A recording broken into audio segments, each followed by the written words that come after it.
चला तर मंडळी, संध्याकाळची चहा असो किंवा मधल्या वेळेत किंवा ताटामध्ये वाढण्यासाठी खमंग कुरकुरीत पदार्थ बनवूया. शेपू स्वच्छ निवडून धुवून कोरडी करून चिरून घेतली. 3 कप बारीक चिरलेली शेपू आहे.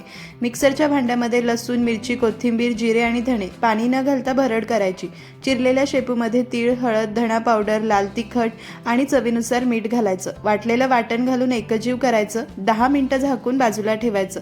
या कपने 3 कप शेपू होती तर अर्धा कप बाजरीचं पीठ आणि 1 कप बेसन पीठ घालायचं. सुरुवातीला पाणी न घालता मिक्स करायचं. नंतर अगदी थोडं थोडं पाणी घालून भाकरीच्या पिठासारखं पीठ करायचं. मी अजून 1 चमचा बेसन पीठ घातलं होतं. हाताला तेल लावून रोल करायचे. स्टीमरच्या प्लेटला तेल लावले, त्यामध्ये रोल ठेवायचे. 15 मिनिटं मध्यम आचेवर वाफवायचे. त्यानंतर गार करून घ्यायचे. शेपूच्या वड्या कट करून घ्यायच्या.